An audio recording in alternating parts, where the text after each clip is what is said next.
These next 2 days are big in college basketball because we're awaiting the final decisions from players who were early entrants into the NBA draft. We've already seen a number of players decide that they're returning for school, like Hunter Dickinson from Michigan, like Ochai Agbaji from Kansas, among others. Jonathan nailed videos on those. Here's another one today, though, that's very underrated because of the caliber of the player that is coming back to school, and that is Isaiah Wong, the now junior from Miami, is heading back for another year in Coral Gables. Last season, he was an all-conference player. He averaged 17 a game, 5 rebounds per game, and 2.4 assists per game, while shooting 43% from the field and 34% from deep. Wong really broke out last season. He had numerous 25 plus point games with a 30-point outburst against Louisville in a shocking win because Miami was super depleted the entire season,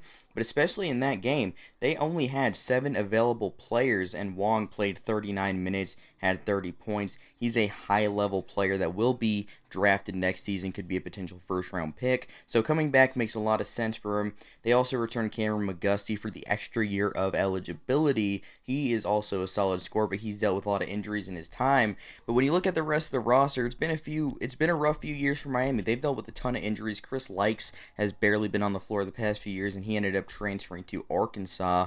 And Cameron McGusty is another guy that's dealt with injuries. Last year, Sam Wardenberg was hurt before the season started.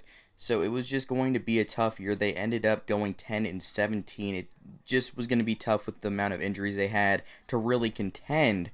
But you look at a guy like Harlan Beverly, who could be a breakout player. 6 points a game last year, 5 rebounds, 3.3 assists per game. He is a real glue guy. He just needs to develop his shooting. That's going to be the next step for him. He went 7 for 47 from deep, but he also only shot 40% from the free throw line, down from 74% as a freshman. That is absolutely dreadful. He needs to step up in that aspect of his game.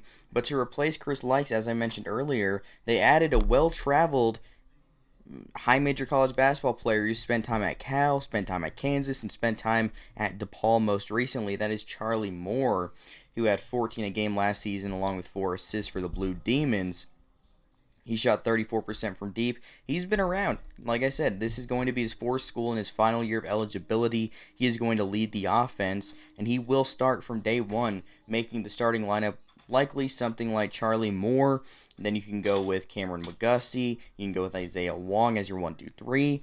At the 4, you're likely going Jordan Miller, potentially, the transfer from George Mason. He's not really a true 4, but you can make that work.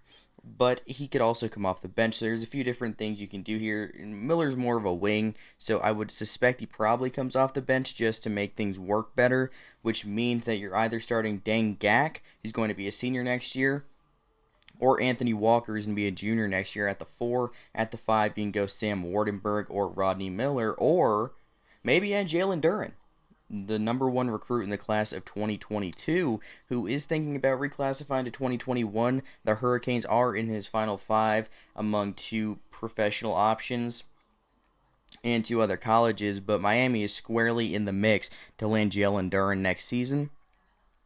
And then, like I said, Jordan Miller. In this case, I would probably suspect he's going to be the 6th man for this team.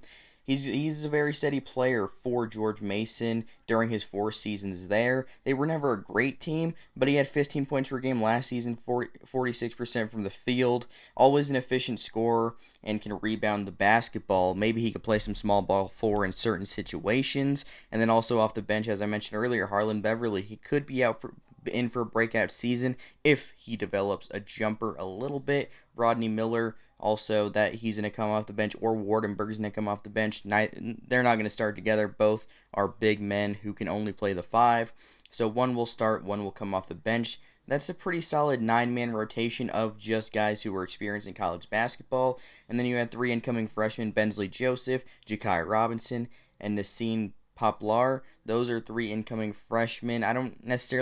I think Joseph could play a solid role. The other 2 I don't think will play a huge role next season just because of the depth on the wing Miami has. But when you look at this roster, at the moment they have one of the best scorers in the ACC with Isaiah Wong returning. That's big time. Charlie Moore's a good player. And then you have Cam McGusty, who can score. He just has to stay healthy. The real question is big men down low, but Wardenberg's a solid piece. Rodney Miller can fill minutes. Dangak is solid, and then you have a guy like Anthony Walker, who could also break out this season. They do lose Earl Timberlake, which I think is a pretty big blow. He had an okay freshman season, but he only played in a number of games because of injury, which is really something that Miami struggled with these past 2 seasons. But if they can add Jalen Duren, they become a potential ranked team in my top 25. At the moment, they don't have him, but I think this could be a tournament team if a few things go the right way, if they stay healthy, if Sam Wardenberg plays a big enough role, if Harlan Beverly could break out a little bit, if Anthony Walker could be a little more consistent. I think this Miami team could be a bubble team. I think they're probably an NIT level team, but they could make the NCAA tournament next season, which would be big because the last time they made the tournament, they lost to Loyola Chicago on Dante Ingram's buzzer beater, which Loyola Chicago ended up in the Final Four, and they have not been to the NCAA tournament since. It's been a rough stretch for Jim Larinaga's crew since that buzzer beater, but I think the Hurricanes are in for a solid season 2021-22. Isaiah Wong will be the leader of that. So definitely like and subscribe if you enjoyed the video. We're close to 350 subscribers on the Making the Madness YouTube channel. Jonathan and myself will continue bringing out these videos. And until next time, have a good one.